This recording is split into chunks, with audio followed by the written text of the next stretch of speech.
95.7, ¿cuál es tu problema?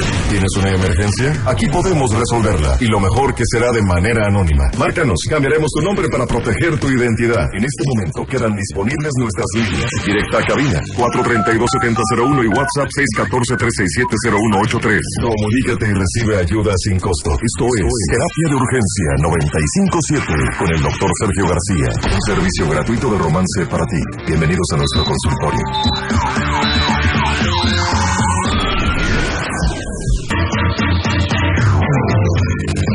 Bien, pues estamos en Terapia de Urgencia con ustedes. El tema violencia intrafamiliar. Está conmigo el profe Jesús Mendoza. ¿Cómo estás, mi profe?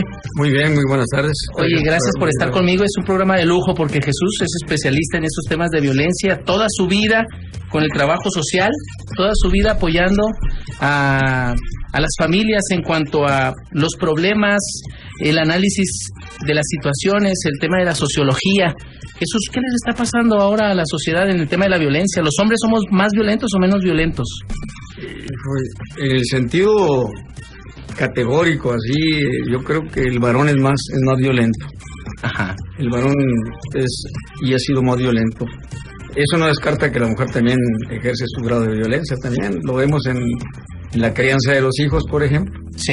Buena, es muy brava para dar nalgadas y cachetadas, y dolores de cabello. Sí, también tiene su grado de violencia también. Sí. Entonces, esos sistemas de crianza normalmente no se han desterrado dentro de la familia. Ajá. ¿Cuántas generaciones han pasado por ti de alumnos, Jesús? Bueno, estuve en la secundaria estatal número 5, ahí fui prefecto. Ahí estuve de 1971 a 1981, 10 años, trabajando con adolescentes, tratando de inculcarles formas de convivencia exactamente menos violentas y dedicándonos a... ¿En la Federal 5? No, en la Estatal 5. Si hay alumnos de la Estatal 5 de la generación más o menos de 1971 a la ¿qué? 81. A 10 años. 10 años. Si hay alguien que esté escuchando de la Estatal 5... más o menos de esos años, está aquí el profe Jesús Mendoza, para que marquen y lo saluden. Que nos marquen aquí a nuestros teléfonos de Romance 95.7, Terapia de Urgencia. El teléfono es... Línea 1, 432-7001. Línea 2, 432-7013. Para que me marquen, por favor, estamos al aire ya, Terapia de Urgencia, y está el profe Jesús Mendoza, estamos hablando de violencia intrafamiliar. Entonces, Jesús, esa fue esa primera parte de generación, pero de ahí te brincaste a donde, a trabajo social. A la escuela, a mi alma mater, realmente. Oye, trabajo social. ¿Y en trabajo social ¿cuánto estuviste? ¿Otros 20 años, no? No, ahí estuve 13 años. No. 13 años, y ya te jubilaste. De ahí me fui a la normal del Estado. A la normal del Estado. A un programa que se estableció, que era el semiescolarizado, que le llamamos, la formación de maestros, que estaba trabajando en diferentes partes del Estado, pero que no tienen la preparación académica. Entonces, pero en la normal del Estado. Del Estado. No en la superior. No, y ahí también trabajamos. Bueno, pues sí, ahí estuvimos muchos años, ¿no? Ahí fuimos compañeros un tiempo. Oye, Jesús, yo estoy muy contento de que estés aquí. Pues yo más, porque hacía tiempo que no conversábamos, que no teníamos la oportunidad de ni siquiera platicar. A veces nos alejamos ya de cada quien a su trabajo. A su rancho. Que hayamos quedado, ¿recuerdas que hayamos quedado? Sí, claro, yo te dije que no sé. Sí, claro. Oye, Jesús, y de aquellos alumnos de 1971, esos 10 años, los chavos eran más vagos e inquietos que ahora, porque yo traigo esta bronca, Jesús. Ahora tú me vas a dar terapia a mí. Yo me estoy encontrando ahora en terapia. Nos está llegando a todos los psicólogos y terapeutas casos bien extremos, comportamientos bien inusuales, y las investigaciones nos llevan a creer que la tecnología es uno de los factores de influencia para estos comportamientos. Pero tú estuviste ahí. En esas épocas los jóvenes también eran igual, así tan disruptivos como lo son ahora, con tantas complejidades en los problemas como lo son ahora, tanta violencia, tanto maltrato, mucho tema de drogadicción, mucho tema de situaciones de conductas sexuales atípicas. ¿Qué onda, Jesús? ¿Tú estuviste ahí? Lógicamente que tiempos traen tiempos. Claro. La época que a mí me tocó vivir y trabajar con adolescentes en un turno que incluso también estaba estereotipado, es el turno vespertino. Ajá. Normalmente se piensa que los turnos vespertinos presentan características de alumnos pues más indisciplinados, Yo quiero decirte que la experiencia que nosotros tuvimos del 71 al 81, la Estatal 5 conservó un nivel académico y de deporte, me acuerdo, excelente. Teníamos los primeros lugares en todo eso, pero también tiene mucho que ver la planta de maestros de ese tiempo. Claro. Y los estudiantes, pues sí, lógicamente teníamos algunos casos aislados de muchachos que pues, venían de familias desintegradas o con problemas ya personales, pero eran escasos. El comportamiento de los muchachos normalmente era muy sano.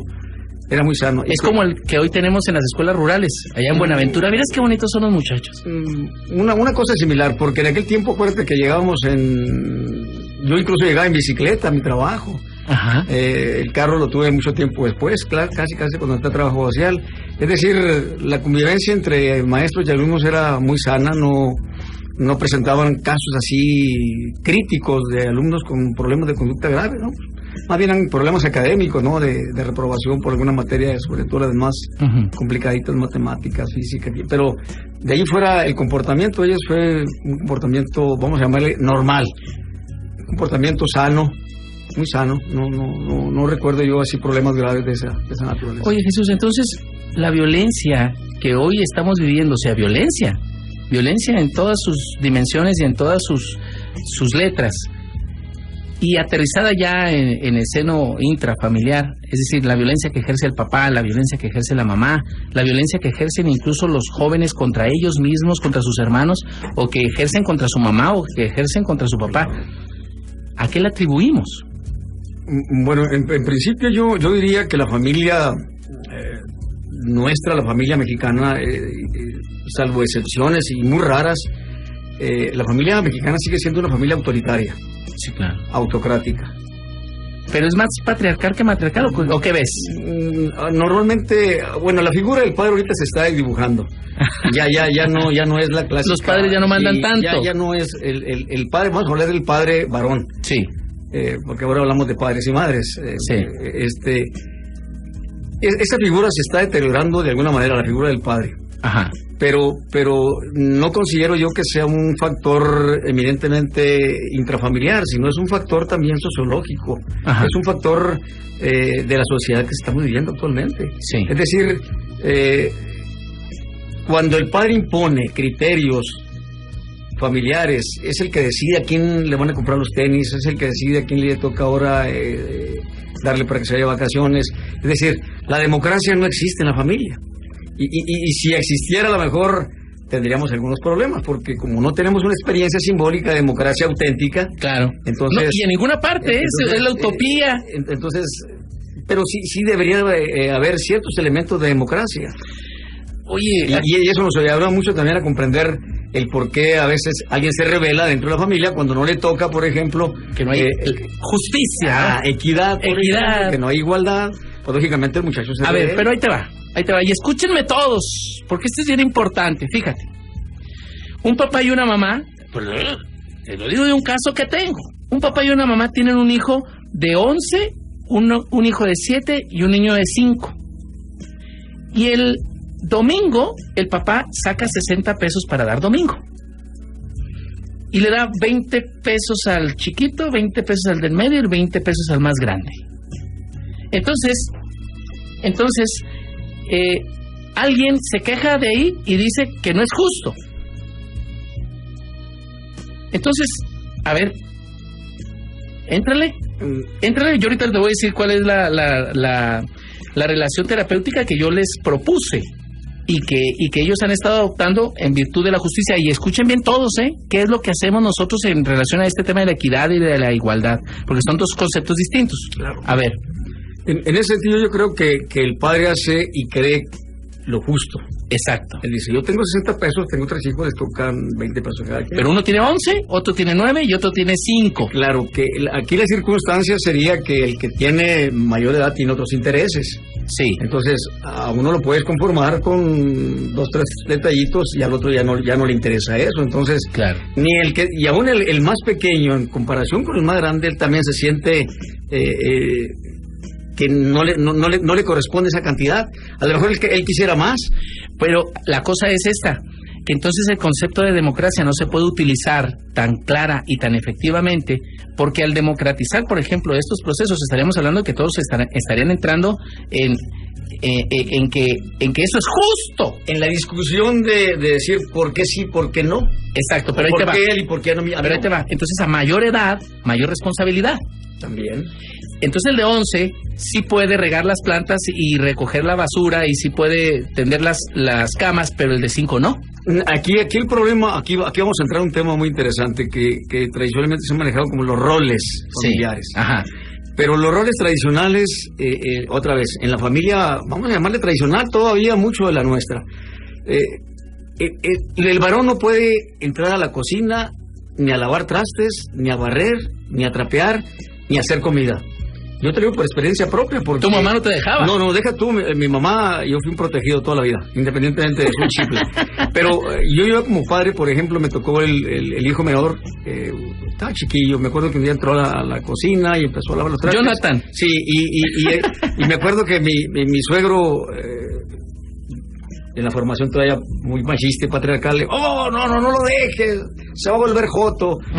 Le dije, pero pues déjelo que haga eso, no pasa nada. Claro. Pues lógicamente el muchacho hoy creció un tanto así como andónico en las tareas, no le interesa, o no le interesó, por ejemplo, trabajar en el sentido de la responsabilidad de la familia, de hacer su propia cama, levantarse y hacer parte de los quehaceres de la familia. Él y yo, por ejemplo, crecimos con esa actitud así muy machista, no dice, no, esas cosas no son de hombres, claro, son de mujeres. Entonces este estereotipo del manejo de roles tiene que ser superado. Claro. Y yo creo que la escuela primaria, el preescolar, ya están y deben apuntar a eso, claro, la modificación de este tipo de roles, que aunque muchos sectores de la sociedad no admiten todavía esto. Entonces la concepción también tradicional, en el sentido de que la mujer es de la cocina, es de estar permanentemente embarazada y no salir y dedicarse a los hijos, es decir, el concepto de madre abnegada,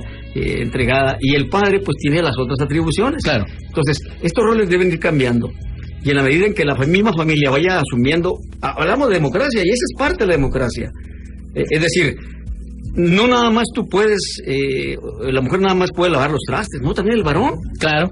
Ya terminaste tu plato, levántalo y vételo y lávalo, y no pasa nada. Claro, pero... Entonces hay que modificar esos esquemas. Pero sí, entendiendo entonces que lo justo dentro de la familia sí tiene que ver con esta adopción de los roles, pero de una forma tan equilibrada que la propia edad y el propio género, más bien el propio sexo, les determinen, y no de forma determinante de que alguien tenga que hacer lo que tiene que hacer. A ver, no quiero tontear ahí en esa parte. Me refiero más bien a que podamos integrar responsabilidades en cuestión de las capacidades que todos tienen y que les permitirían tener ciertos privilegios ante esas responsabilidades. Me regreso al tema de los 20 pesos. El de 11, si barre, si trapea, si tiende, tiene más responsabilidades, ¿sí o no? Y a mayor responsabilidad tendría que tener mayores derechos. ¿Por qué? Porque si el más pequeño no tiene responsabilidades, tampoco tendría que tener tantos derechos como el otro. ¿Por qué tendría que tenerlos si no los puede ejercer? Por un lado. Entonces, ahí ya estamos hablando de que no existe igualdad. Y si no existe igualdad, porque en este ámbito pseudodemocrático que es la familia, es papá y mamá los que imponemos hasta cierto punto estas condiciones. Pero lo que creo es que la desvirtualización de esas condiciones tiene que ver más con que no ejercemos realmente esas promociones de las conductas. Ahí te va. Si a los 3 hijos no les inculcas tales o cuales responsabilidades, pues claro que va a ser lógico que vas a ir integrando igualdad. Entonces sí corresponderle 20, 20 y 20. ¿Sí sabes? Porque no tienen ninguna responsabilidad. Los 3 son iguales de abúlicos. Es decir, no le entran a nada porque no les han entregado nada. Entonces ellos merecen que si compran una camisa, nos la compran a los 3. Que si vamos a ir a alguna parte, nos llevan a los 3. Que si van a comprar una paleta, que sea del mismo tamaño para los 3. ¿Sí sabes? Porque no tienen las mismas, no tienen ninguna responsabilidad, vamos. Pero en cuanto tú les empiezas a inculcar responsabilidades, aumentan sus derechos.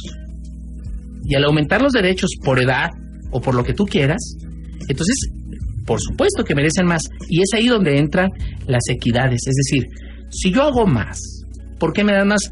¿Por qué no me das a mí? Y ahí te va otra. Si un chavo de 19 quiere ir, es más, 19, 14 y 13, al de 19 no les vas a decir a los tres parejo, los tres se meten a las 12 a la casa porque a las... No, el de 19 a qué horas tendría que entrar, el de 14 a qué horas tendría que entrar y el de 11 a qué horas tendría que entrar.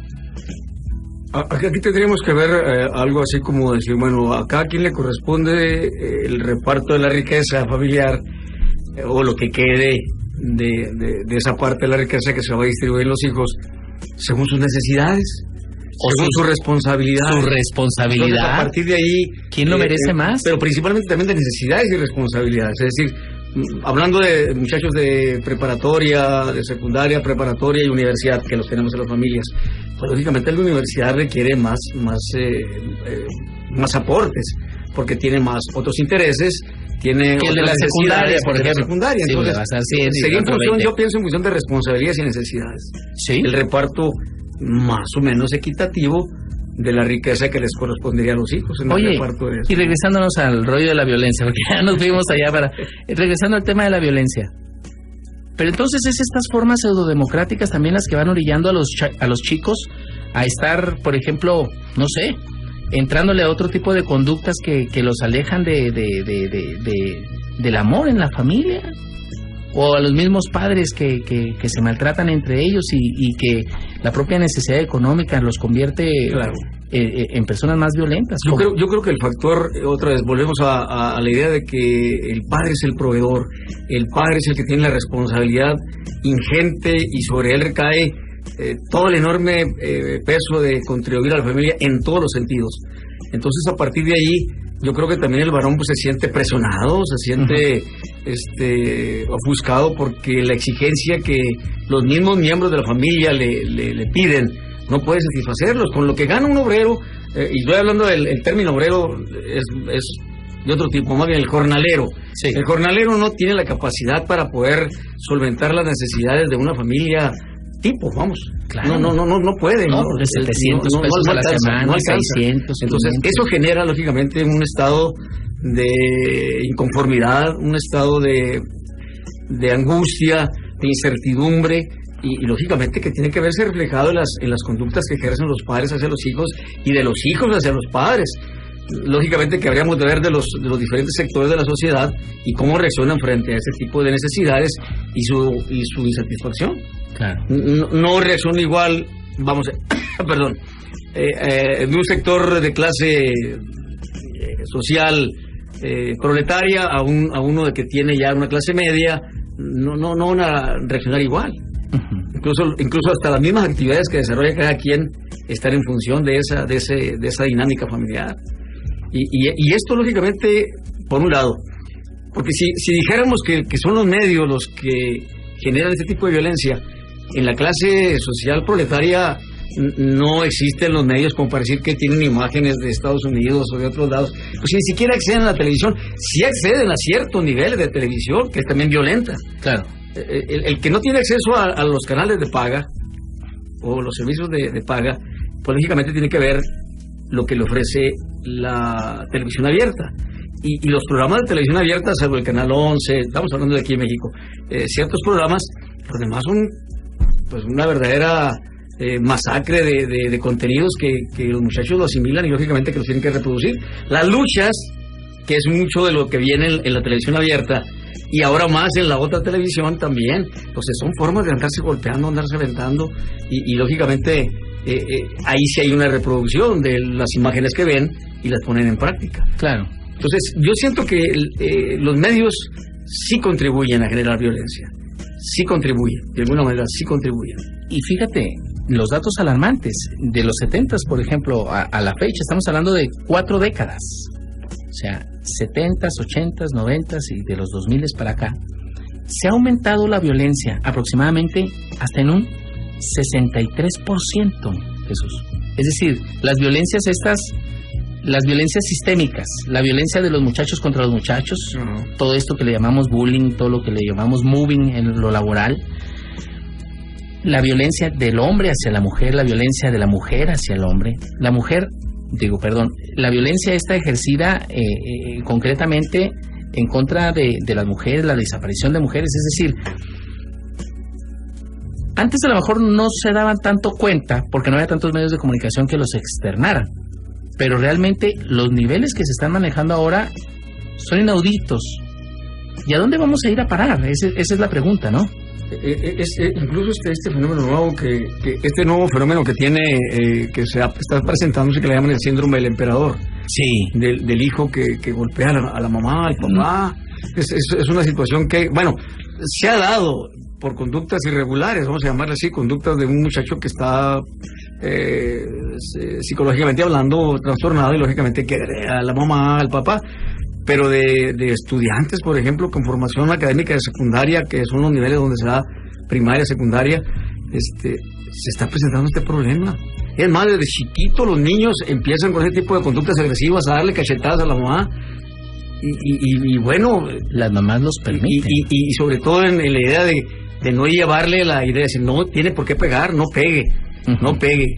Y a veces hasta le parece agresivo. No, le parece chistoso que el niño o la niña le den cachetadas al papá o le den cachetadas a la mamá. Y el papá se pone, ¿no? Se pone, también participa de esa dinámica. Entonces, pues desde ahí hay que ir controlando también esa agresividad, porque si no le encausas, si no explicas, ¿qué es lo principal? Explicar de dónde viene ese tipo de agresividad y por qué la hacen. Entonces, la que se deriva también de la exigencia del muchacho, que no le dan los juegos actuales que están manejando, sí, claro, entonces también se convierte en una exigencia. Entonces, esto tiene que ver, ya no es el libro el que se pide, ya no es la pluma para escribir, no, se pide ahora el juego. Y no valen 200 pesos, no, valen 1,000 pesos, 1,300 es una inversión pesos. También que lleva a la madre y al padre a tener que cubrir esa necesidad que ya se creó también. Necesidad aparente. Ya se creó también esa necesidad, porque tú lo ves, estamos entrando en una etapa en la que estamos enajenados. El consumismo. Estamos enajenados con estos nuevos procesos de comunicación que resultan, y más el WhatsApp, que es yo digo que es el más peligroso, porque tiene mucha secrecía. Claro. Entonces se usa más. Claro. Ya el llamar ya no es tan atractivo, no, porque todo el mundo lo escucha. Claro. Entonces el WhatsApp es más secreto y por lo tanto es más contaminante y más atractivo. Hay un dato. Los jóvenes actualmente entre los 11 y los 19 años tienen simultáneas hasta entre 13 y 16 conversaciones simultáneas. De cuenta, despiertan y hola, y luego todos hola, y los del grupo se multiplican porque son otros 10 en el grupo y todos contestan, no, ¿y cómo amaneciste? Entonces ahí está el chorro. Es una absorción tremenda de tiempo. Entonces le dedicas ¿cuánto, no? Y más ahora que los chavos están de vacaciones. ¿Qué están haciendo, papás, con los hijos ahora en vacaciones? ¿Cómo están gestionando el uso de los medios, el uso del internet ahí en casa? ¿Qué recomendaciones hay? ¡Ojo! Muy importante, estos de los cursos de verano y esto, lejos de ser más carga de trabajo para los hijos, o sea, a veces son una formidable forma de canalizar la energía y las emociones, Fernando. Tú, Jesús, porque los chavos solos en la casa con internet, cuidado. Hay que trabajar lo que es el uso adecuado del ocio y el tiempo libre. Y bueno, también habría que ver qué espacios existen de esa naturaleza, que no cuesten, porque también es otro problema.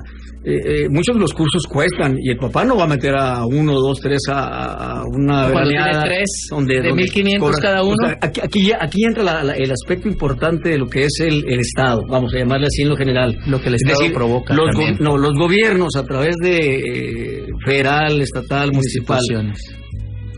¿Qué le ofrecen a la sociedad, a los niños, a los jóvenes?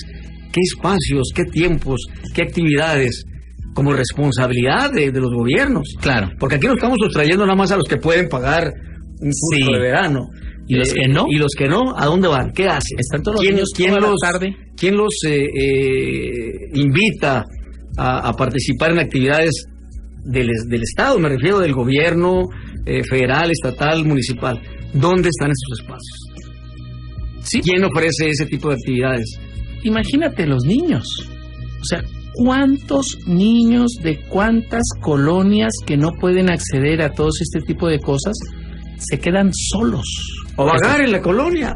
Pero sí te das cuenta que se quedan solos. Entre otros, se quedan solos. O sea, se quedan solos porque mamá y papá tienen que ir a ganar lo que ganan y regresar a casa a las 5 o 6 de la tarde, y los chicos estuvieron toda la tarde solos. Y bajo el cuidado a lo mejor de un menor de 11, cuidando niños de 3, 4, 5 años. O sea, otra vez. Hay algunos que los dejan encadenados, Cumpliendo. Los dejan adentro de la casa con la comida ahí, que si se fue la luz y se les hizo, no, o sea.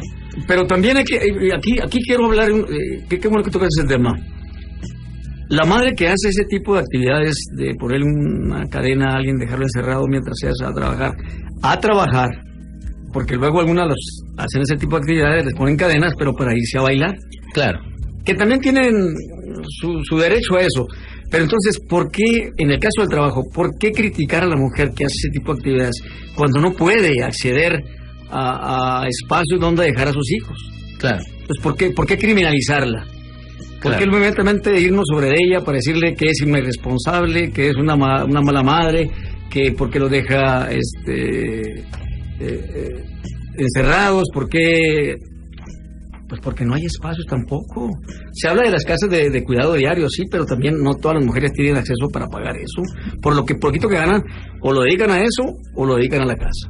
A pagar los servicios, por ejemplo, pagar la comida. Es un tema difícil también, y el Estado ahí también se está eximiendo, el Estado se está eximiendo de esa responsabilidad. Las empresas también se están exigiendo. Porque tienen responsabilidad las empresas también. Tienen esa responsabilidad de dar educación y darle cuidados a los hijos de los trabajadores. Porque parte de los compromisos que se hacen con estas empresas es que ellos provean de espacios públicos y el cuidado de las áreas verdes, claro, para también provocar que en las colonias haya bienestar. Claro, así como por ejemplo faciliten el transporte para llevarlas. Exacto. Pero también faciliten los medios para que estén los hijos en esos ámbitos, educativo y deportivo, no sé, de distracción en un momento dado. No lo hay. Pues fíjense, amigos, que estamos hablando sobre violencia familiar, y hemos estado tocando algunos temas ahí relacionados a esos. El caso que nos llegó tenía que ver con la equidad económica o la igualdad económica. Y si tú tienes un caso relacionado a la violencia y que sea más concreto, pues compártelo con nosotros y vamos a hablar al respecto. Está conmigo el profesor Jesús Mendoza, es un experto en temas educativos y de violencia, con una amplia trayectoria, y él fue maestro de la secundaria 5. Si tú fuiste alumno o eres maestro o fuiste maestro de la secundaria 5, repórtate para que los saludes. Y ahorita me acuerdas quiénes eran los profes que estaban junto contigo, Jesús, para saludarlos. ¿Te acuerdas? Claro. de algunos de los maestros? Y ahorita los saludamos, porque si nos están escuchando, pues los podemos saludar con mucho gusto. Recuerden, nuestro teléfono de WhatsApp es 614-367-0183. Por favor, mándame tu mensaje al 614-367-0183, y los teléfonos en cabina que tenemos para ti. Línea 1, 432-7001. Línea 2, 432-7013. Y nosotros, con mucho gusto. ¿Ya? ¿7:44? ¿Por qué? Vamos a ir a un corte, ¿no? Vamos a ir a un corte y regresamos ahorita. Estás en terapia de urgencia. Regresamos.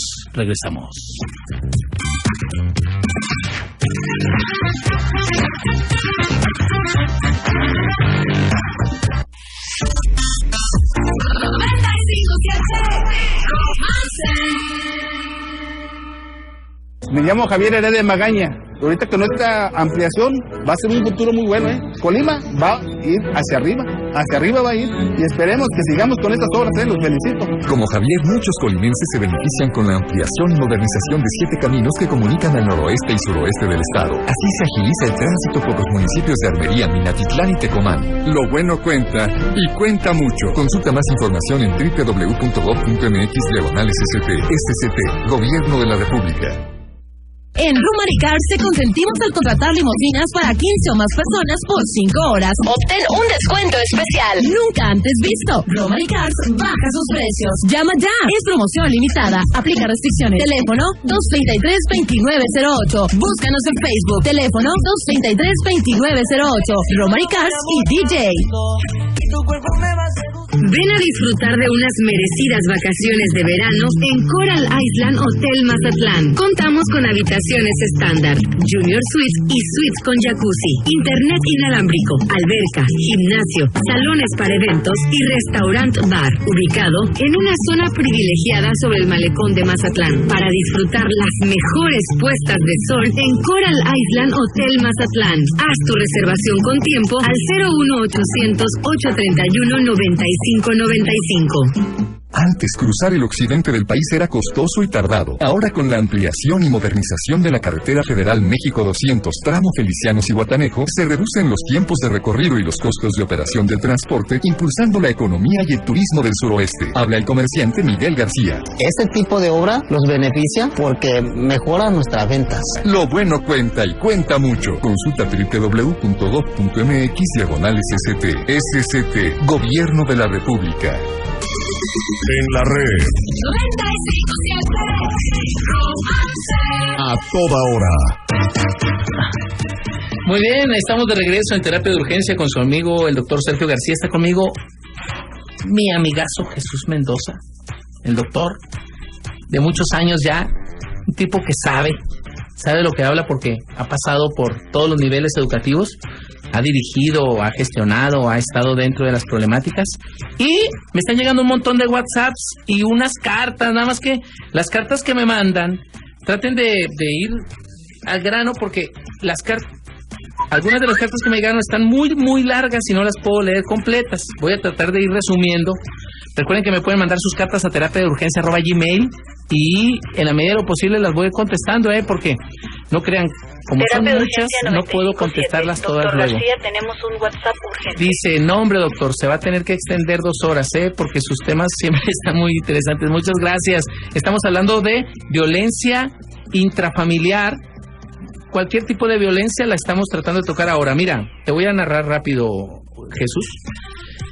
Uno de los casos que me llegó, todos me lo mandan por medio de carta y yo con mucho gusto gestionamos aquí la forma de ayudarlos. El tema es un esposo que se fue de la casa. Ellos tenían muchos problemas, pero tenían problemas de violencia. Él ordinariamente le gritoneaba y le pegaba a la señora se defendía y se agarraban a golpes, se liaban a golpes. Entonces rompían cosas y era una pareja totalmente destructiva con 2 hijos.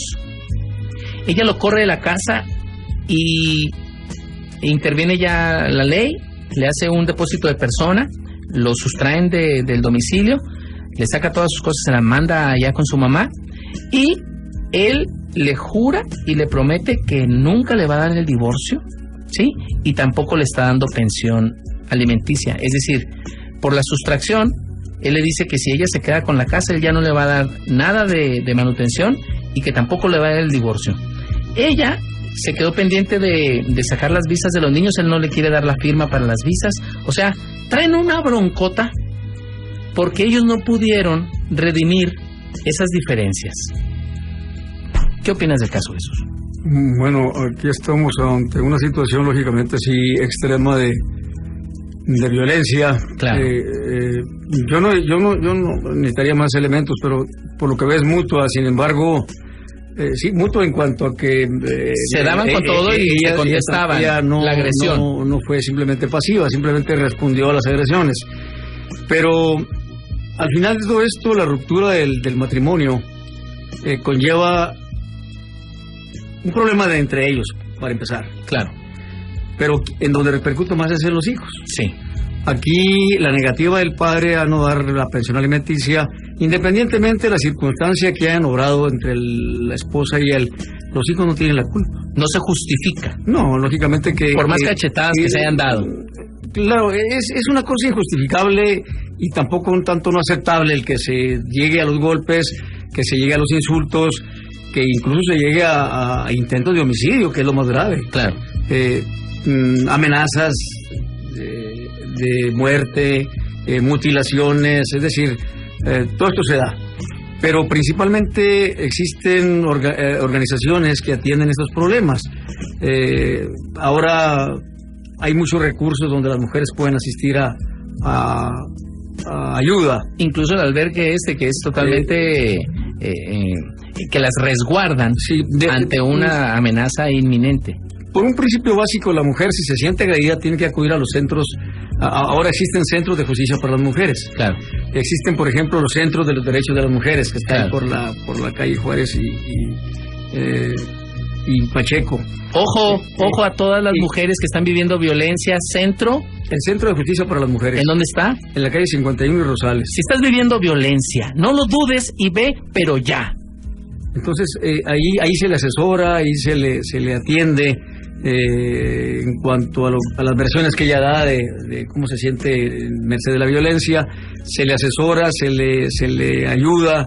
Pues se le brindan todos los servicios necesarios para que ella vaya superando el problema de violencia. Sí. Y lógicamente se le asesora jurídicamente en casos de lo que estamos hablando, de la pensión alimenticia, que la persona no debe sustraerse, el papá no debe sustraerse de esa responsabilidad que tiene.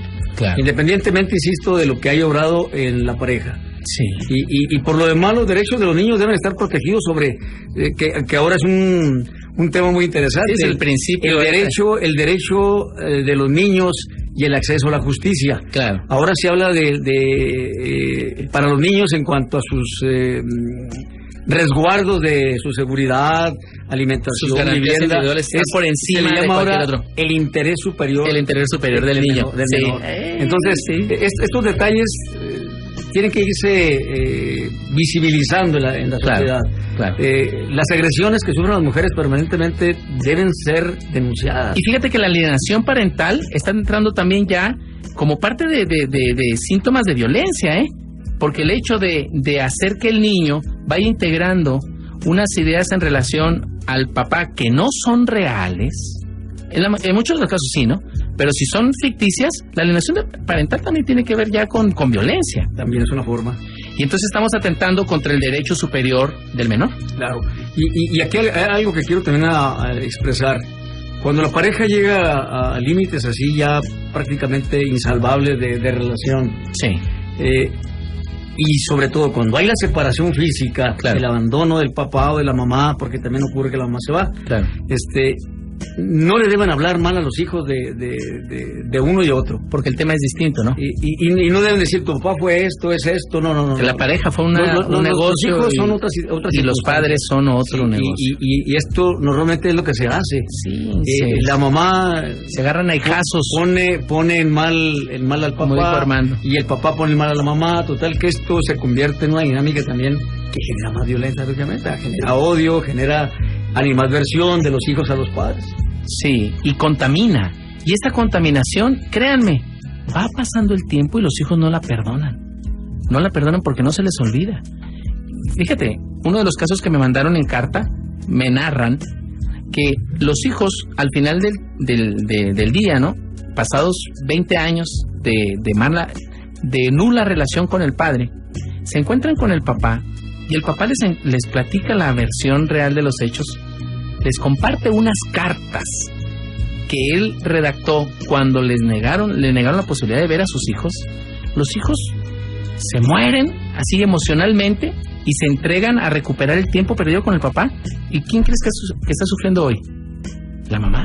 Claro. La mamá, por levantar falsos y por hacer que los hijos perdieran la oportunidad de convivir con un padre que los amaba y que por angas o por mangas tuvieron que terminar. Pero hay algo importante. ¿Por qué no buscar los medios para poder integrar, en el caso de la separación, una mediación del conflicto para terminar la fiesta en paz? Es que no es lo más maravilloso que si comenzaste algo de forma buena, hasta para terminar tienes que tener talento y terminarlo de una forma tan honesta y tan fraterna y tan civilizada como para seguir conviviendo incluso ante la posibilidad de las nuevas parejas ya relacionadas ahora. Claro, pero los casos de ese tipo son, vamos a llamarle atípicos, y casi no es la no es la norma. Lo de la nueva posibilidad que te digo, o del caso de la mujer. Debería darse el rompimiento del vínculo matrimonial, sobre todo afectivo. Sí. Debería darse en buenos términos, pero te digo que normalmente no ocurre. Sí. Normalmente existe el resabio, normalmente existe el conflicto, no sé, el y orgullo. más cuando hay infidelidades. Sí. Por un lado, por ejemplo, si fuera ese tipo la variable del rompimiento, sí, existe más dolor, existe más idea de no aceptarla, y lógicamente el coraje y el resentimiento es mayor. Sí. Odio. Sí, pues llega a extremos graves. Pero insisto, deberíamos participar y aquí vamos a tocar el tema de la educación, que es importante, aunque sea muy rápido. La educación tiene que apuntar hacia eso, no como responsabilidad de los maestros tampoco, porque los maestros solo le echamos la bronca todas las broncas de todo, ¿no? Si ahora el problema es de obesidad, los maestros tienen que trabajar en eso. Sí. Si el problema es de bullying, los maestros tienen que trabajar. Ajá. Si el problema es de diabetes, no, pues el problema es un problema complejo. Todos los problemas son complejos, y no todos tocan o permean en el aspecto educativo. Tienen que ver los médicos, tienen que ver los psicólogos, tienen que ver hasta los arquitectos en cuanto al problema de las casas. Un problema de vivienda hacinada, no, pues lógicamente también atenta contra los derechos humanos, no genera tampoco un ambiente muy sano. Por supuesto que no. Entonces, no es responsabilidad nada de los maestros, es una responsabilidad global, y que cada quien asuma la que le corresponde. Porque también trabajo social, que soy licenciado en trabajo social, también le quisieron asignar, endilgar toda la formación de todos los saberes, de todas las cosas, para que el trabajador sea trabajar en ese sentido, tratando de remediar cosas que a veces son estructurales, que no puede penetrar en esos aspectos. Vivienda, educación, salud, pues no están dentro de las manos del profesor, ni del trabajador social. Lo superan, lo rebasan con mucho. Sí. Si al mismo Estado lo rebasan, pues a las claro. profesiones con mayor razón. Entonces, los papás que nos van escuchando hoy en su carro, ¿no? Todas las personas que me están escuchando en los centros de rehabilitación, porque déjame te digo que a nosotros nos escuchan en los centros de rehabilitación, nos escuchan en las empresas, en el coche, en las amas de casa, en su casa, todas las personas. ¿Qué onda con el rollo de la violencia? ¿Qué tanto tenemos que empezar a darnos cuenta sobre cuáles son microviolencias y por qué es importante empezar a gestionar nuestras emociones de forma distinta para encontrar un equilibrio con mi pareja, con mis hijos y con la sociedad? Es un compromiso de todos. Claro, debe ser un compromiso compartido. Y que se tiene que compartir, o sea, valga la redundancia, compartir con las hermanas, con las primas, con las tías, para que en la medida en que todos vayamos sembrando un poco también de pasiflora, ¿no? Por decirlo de alguna manera, se vaya integrando socialmente una nueva forma de relacionarse, ¿no? Claro. Ya para irnos despidiendo, mi querido Jesús, ¿con qué te quedas de esta plática? Pues en principio, con el agradecimiento a ti y al público que nos escucha, de que estos temas pues están ahorita en la mesa de diálogo, en la mesa de debate. Debe haber modificaciones a la ley, y no solamente la ley, modificaciones a todos los elementos que maneja la sociedad, porque tenemos que modificar este esquema de violencia. Tenemos de alguna manera que ser nosotros mismos también los no generadores de violencia. Claro. Vamos en el carro y vamos enfadados y vamos gritando, traemos una idea de rapidez, una idea de llegar a ser el primero en todo, y pues lógicamente que eso también genera violencia. Yo creo que vamos a ir compartiendo poco a poco aspectos de amor, de amistad, de fraternidad. Nos hace falta, claro, y sobre todo dar testimonio de ello. Claro. Ya parece que las cosas no nos importan, como que no nos interesa el dolor humano, claro, como que nos vamos insensibilizando. Sí, eso lo hemos dicho, claro. Y yo le decía a alguien, oye, está pasando por internet escenas de una inmensa ternura de animales que protegen a los mismos animales entre ellos.